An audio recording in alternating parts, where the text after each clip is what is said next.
Hi, I'm Olododo Jide. I'm from Nigeria, and I'll be taking you on type and usage of important studio cables. Cables is a very essential part of any studio, and it's important to take a closer look at cables. You might want to view cables in any studio as a vein for audio or data. Or you can also view it as a means of data or audio signal transfers from one devices to the other, maybe to your digital audio workstation.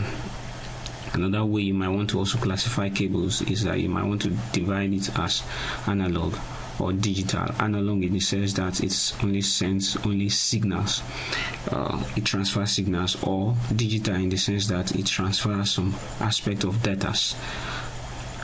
Another very important way of classifying cables is to look at it in the form of males or female, in the sense that you plug male to female just to make sure that the right thing is connecting to the right gadget or device. Another very important way of actually classifying cables is to view it in form of balanced or unbalanced cables, and this is what we are going to be dwelling a little bit on. Talking about balanced cables or unbalanced cables, it's very easy to tell the differences between a balanced cable and an unbalanced cable. First of all, we use the cables in it. A balanced cable has 3 wires or 3 conductors.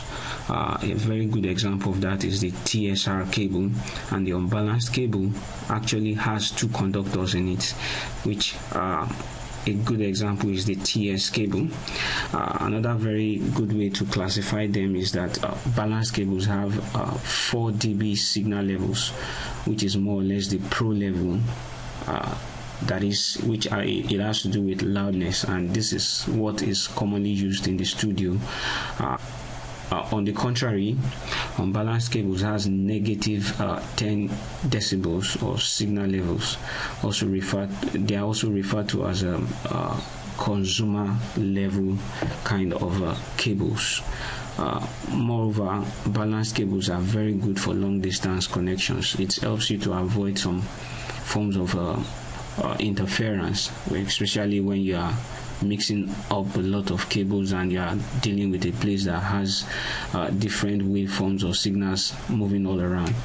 But you will not want to use an unbalanced cable for works that is actually going to take over a long distance, because it's going to eventually get interfered by an external signal wave. Let us take a close look at some common studio cables.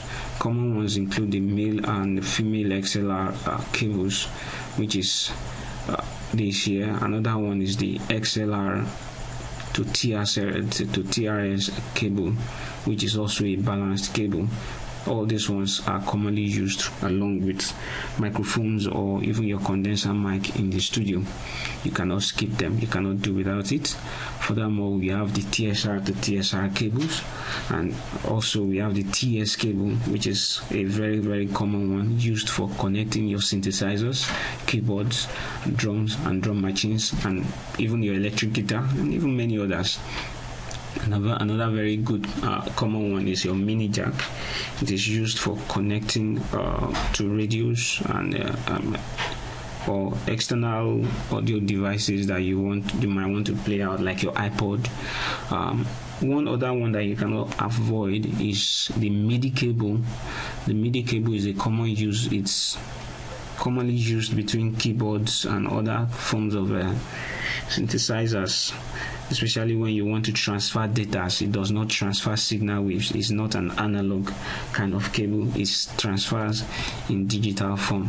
Another very important cable that you always find in the studio is your RCA plugs. It is actually an unbalanced cable. It is used on high fidelity equipment and transmit video signals. Finally, let's just end up with some cable tips. When you are buying cables, make sure you go for the best, because it's something you always be using in your studio. Mark your cables on both ends whenever you are doing your connections to make sure you